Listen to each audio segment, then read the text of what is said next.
for the diminished 7th chord is 1, flat 3, flat 5, double flatted 7th.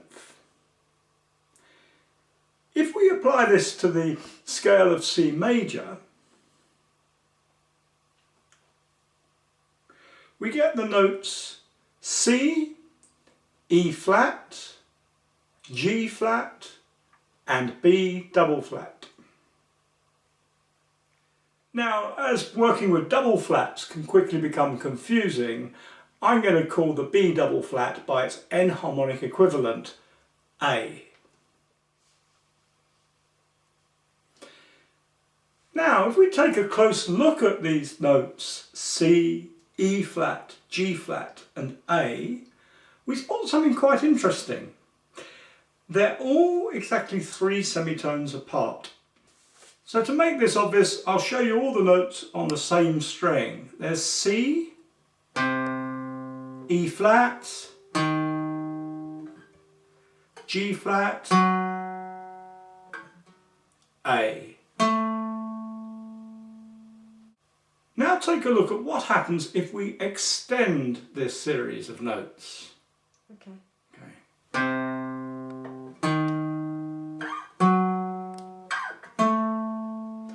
We come back to C, and then we can keep going up, E flat, G flat, back to A, on up to C, and so on pretty much forever.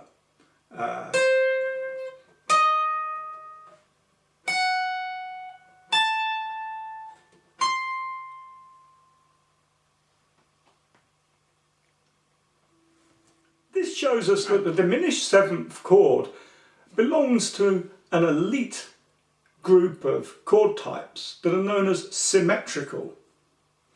That is to say that their notes are all evenly spaced relative to the chromatic scale.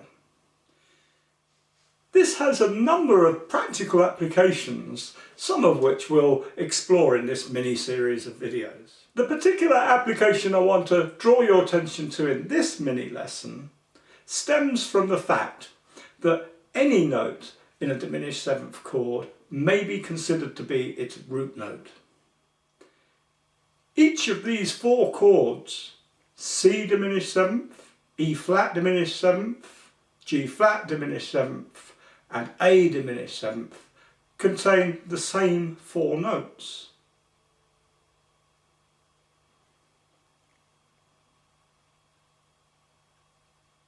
Because of this set of 4 diminished 7th chords may generally be considered interchangeable when harmonising a given melody.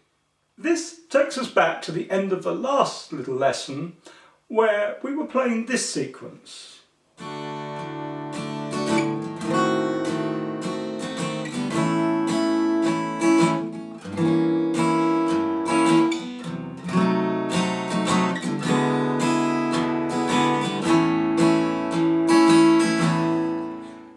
Which, although it just about worked, if you remember, it left me feeling a little uneasy, particularly with the change from G diminished 7th to C diminished 7th.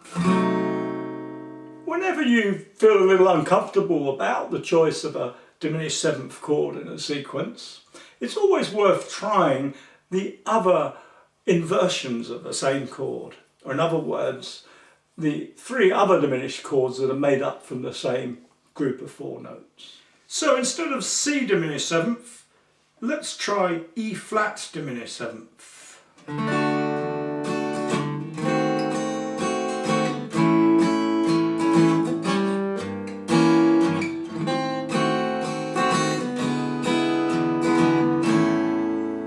Not convinced that's any better really. Let's try G flat diminished 7th.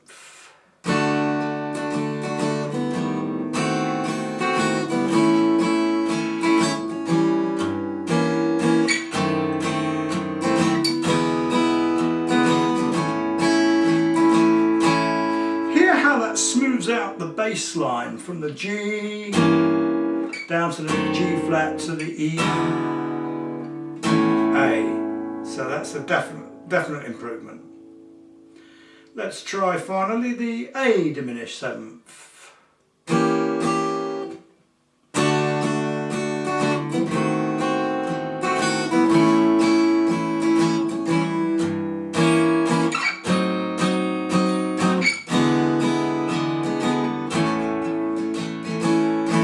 That seems to be an improvement as well, quite a nice smooth change. But what if I decide to try and solve the problem the other way, keeping the C diminished seventh in the sequence and altering the G diminished seventh before it instead? Here's the G major scale, and we apply the diminished formula 1 flat 3 flat 5 double flatted seventh, and that gives us the notes G, B flat, D flat and F flat.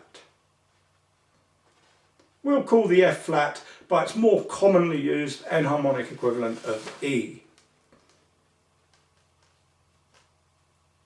So let's try diminished seventh chords rooted on those notes in place of the G diminished seventh.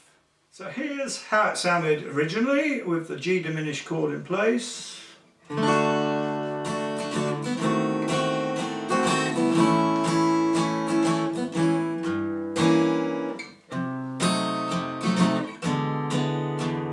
Now let's replace the G diminished chord with B flat diminished.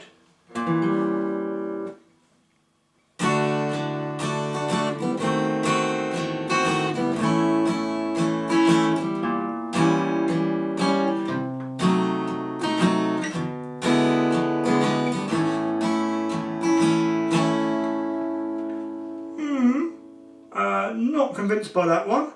So let's try the D flat diminished.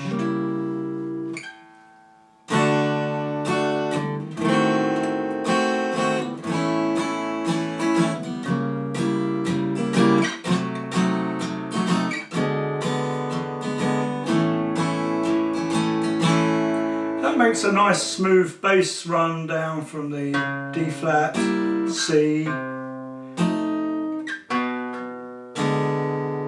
B in the E chord and the A.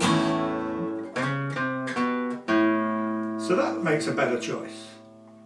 Finally, let's have a look at the E diminished seventh chord.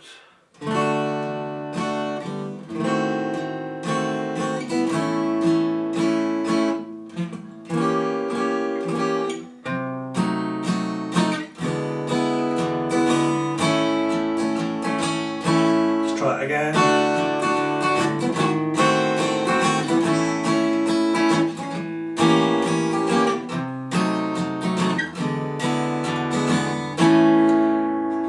Too lumpy to be of much use, really. So there's a useful trick to use when working with diminished seventh chord that exploits the rather unusual property of symmetry that they have. In a later lesson, we'll take a look at how we can also use this symmetrical property to help us when we're improvising over diminished seventh chords. If you found this little video interesting, please do click on the like button, if there is one, or leave a comment. And do please share the video with your friends. And if you'd like to gain full access to all our guitar teaching materials, please do visit the Secret Guitar Teacher site and take a free look round at what's available there. See you again soon.